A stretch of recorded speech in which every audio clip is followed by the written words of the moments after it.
Sean Flanagan from Wagga Tigers. I think he's a good player and he's come to that age now where he can start to dominate. Yeah, I think Jamie Maddox. I've put Pete McGrath.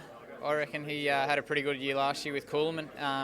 He's going to be in his second year in the competition, obviously, so the umpires might know him a little bit better, and he's obviously racks up plenty of the footy, so I reckon he'll go pretty close. Probably the ones in the RFL from last year would be the same. Gordo definitely be up there and abouts, and Rava would probably kick my head in if I didn't say him, so we'll say Matty Rava as well.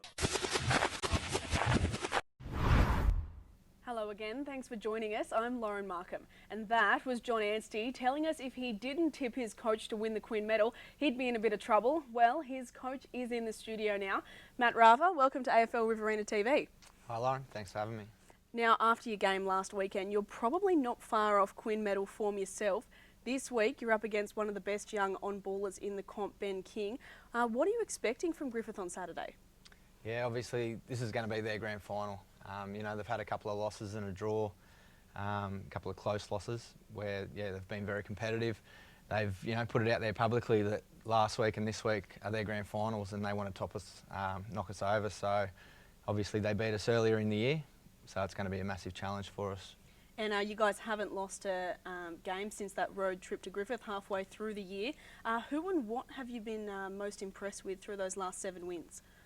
Yeah, it was a good sort of kick in the butt, I guess, losing to Coolman and losing to Griffith on the road. We had a bit of a meeting and said that it wasn't good enough, and we put a few things in place, you know, to try and make ourselves better. Obviously, our work rate's lifted, and just I think we've come together as a team really well. So I think that's been the biggest positive. And where do you still need to improve if you want to be successful come September? Everywhere. Yeah, obviously you can't get complacent at all. The competition's so even at the moment. I think it can be anyone's game. So, you know, that's a positive for us. We probably don't have some of the big names, the big recruits, but we have a good group of mates that are willing to play for each other. So, yeah, I think we're trying to improve all over the ground. But if I had to pick something, probably up forward, I'd like to kick a couple more goals. And you've beaten all the other finalists in the last month or so. Do you class yourselves as flag favourites? And if not, who do you think holds that title? No, obviously Mangapla's on top of the ladder, so they're flag favourites as far as I'm concerned. You look at the ladder to see who's been the most consistent. Obviously their percentage is well above ours. You know, they've kicked some really good scores through the year. So I'd say Mangapla is probably the favourite at the moment, but I really did like Leeton at the start of the year when they had a full team together, which I'm told that they're getting back to full strength now, so it'll be very interesting. And last year it did hurt when Coolman knocked you out of the finals. That game was kind of there for the taking. Are you confident you'll be a much more mature side this year? Yeah, definitely. I think we grew a lot last year. We didn't really capitalise at the end of the year though. This year we've sort of taken that on board, and you know, you can tell in our games, you know, when our back's against the wall, we actually do have the ability now to stand up and say, hang on, this isn't good enough. And we've got blokes all over the ground that are able to change the way the game's going, so, and getting it back on track for us. And how do you develop that maturity in the younger players? It's just getting games into them. Obviously, Tigers have had a good young group, a talented young group for a few years now, and it changes every year. But now, I think last week we had 300 or 400 game mugs handed out.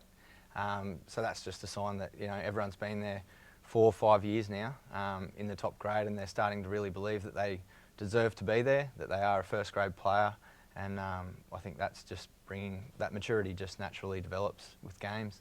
That'll be good come finals time. Now, if we have a look at the other games for this weekend, Coolman played Collingully. These two are every chance, you know, to play each other again the following week in the first week of finals. Who was the better of these two teams in your experience this year? They're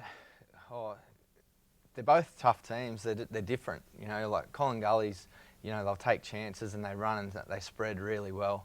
You know, if it's a quick game, obviously I think they'll get on top.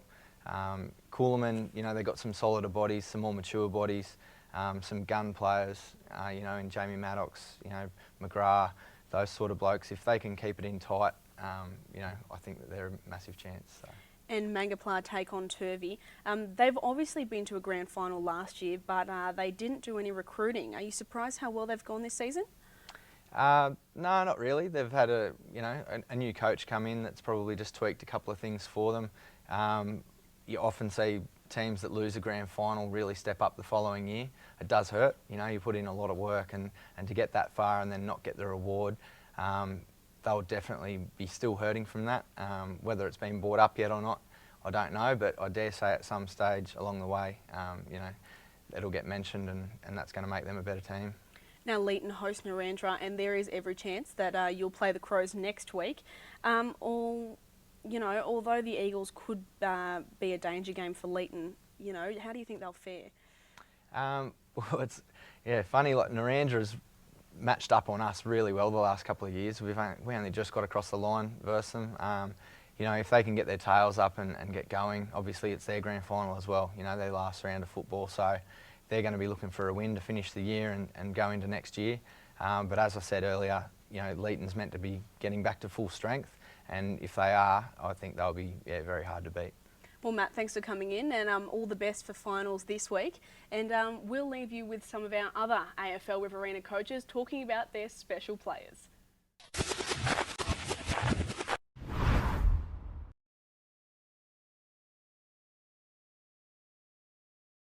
Marshall McCauley's pretty annoying at times, for no reason other than he's just annoying. Just got that look on his face at times, gives you a blank look and gives you an answer that it's always left field. You sort of ask him a question and get a left field answer all the time, but he keeps us on his toes and we love him for it. Jimmy Kennedy. He loves a bite and he always gets it from me. Mitchell Hadrill by a long shot. I don't know. He's one of my cousins. He just knows how to grind me gears. They'd probably have to. The boys would kill me if I didn't say Brock Argus. As I said, he's a very smart and intelligent footballer, but he does his very, very best to make us all think otherwise, I tell you.